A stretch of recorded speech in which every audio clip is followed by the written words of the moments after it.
Jumbo. Και πάμε να σας δείξω αμέσως τι πήρα. Εννοείται πως πήγα για να πάρω ένα πράγμα και μου έφυγαν πόσα λεφτά. Κοινάω με δίσκους, δεματιγιάζ, δεν έχω δοκιμάσει τους συγκεκριμένους, ήταν πολύ φθηνοί, γι' αυτό τους πήρα για να τους δοκιμάσω. Αυτό εδώ πέρα το οποίο θέλω να το βάλω στο πατίνι μου, γιατί όλη την ώρα χάνομαι και δεν θέλω να κρατάω με το ένα χέρι το κινητό, θέλω να το έχω στερεωμένο, ελπίζω να κάνει δουλειά. Ένα κατσαρολάκι που μέσα του έχει λαστιχάκια. Αυτά εδώ είναι τα καλύτερα λαστιχάκια που μπορείς να χρησιμοποιήσεις. Στο εγγυό μου, εγώ που τα έχω δοκιμάσει όλα από το Jumbo. Κλαμεράκια νούμερο 1 και κάπου εδώ έχει και άλλα κλαμεράκια. Να το, κλαμεράκια νούμερο 2. Σκέφτομαι να κόψω τα μαλλιά μου μακρύ, καρέ. Θέλω να μου πείτε στα σχόλια αν πιστεύετε ότι θα μου πηγαίνουν. Τώρα μην με βλέπετε έτσι. Το έχω πάρει σχεδόν απόφαση. Άσχετο, απλά επειδή σε ρίξα τα λαστιχάκια τώρα.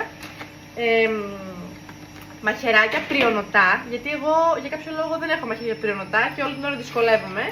2 διάβροχα.